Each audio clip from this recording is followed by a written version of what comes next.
Hey everyone, hope you all had an amazing Christmas. I am visiting family right now, so I do not have my green screen. You know, my Antarctic-sized green screen. I wanted to give everyone an update and what to expect over the next couple of weeks. First of all, the flat earth community is completely imploding. If you thought it was bad before we went to Antarctica, you should see it now. It's the worst I've ever seen. Someone actually did a poll on X asking if the final experiment was faked, and only 20% said no. Even Austin Whitsitt responded and said that it was just embarrassing. The excuses flat earthers are coming up with are nothing short of comical and borderline insane. People are still holding on to this green screen excuse. This includes even Math Powerland. So there's been some real serious tampering with the scientific method. And I'm going to just show you what's going on here digitally. The time lapse of the final experiment by Will Duffy and Jaron is green screen. I got this today, and I'm being like, this is being very difficult to record on iTube, this little green button here. And this is pretty serious, that this was all over the web, and Candace Owens is producers involved. Other people are saying we never went to Antarctica. Others are saying our shadows don't make sense in the videos. By the way, that means you don't understand shadows. Others are saying we filmed this in the Arctic instead of the Antarctic. I have not seen a single intellectual response to the final experiment from the entire flat earth community. Not one.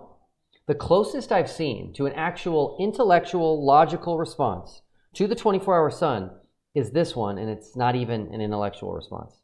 But I have heard a couple people say that even though there is a 24-hour sun in Antarctica, the Earth is still flat.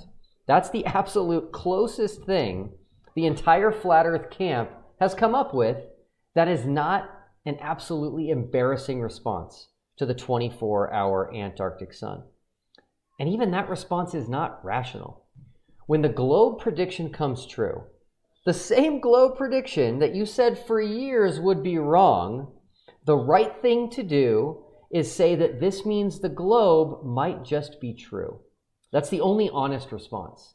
The honest thing to say is that you are now going to consider seriously that the globe might be reality. But I have not seen a single flat earther say that publicly yet. Now, before I debunk the wildest conspiracy about TFE, I want to let everyone know what to expect in the next couple of weeks. Tomorrow, I will be releasing a video asking the most important question now that the final experiment is over. Is flat Earth still tenable? Is flat Earth still tenable after TFE? Spoiler alert, it's not. Modern Day Debate would also like to host a debate with this proposition. Is flat Earth tenable after the final experiment? MC Toon doesn't think so and will be representing the globe side.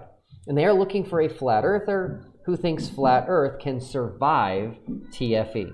So if you think flat Earth is still plausible, then let me know and you can make your case on Modern Day Debate.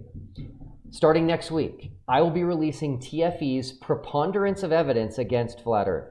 15 experiments that we performed both in Antarctica and in Chile.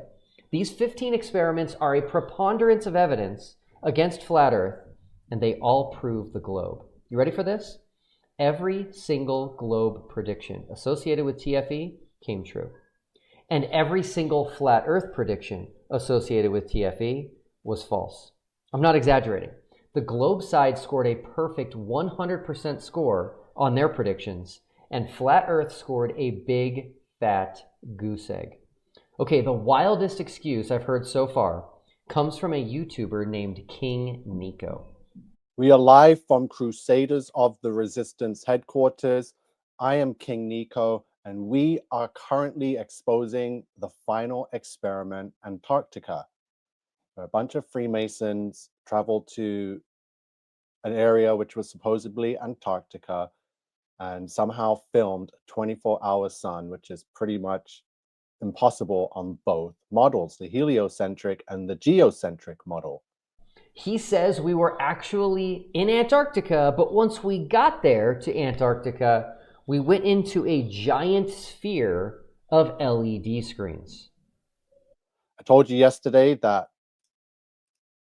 how they could fake the 24-hour sun, because online everyone's talking about green screens. And I'm like, yes, green screen is a very valid point, considering some of the videos they posted had some green screen effect in it, and everyone is still holding on to and screaming green screen.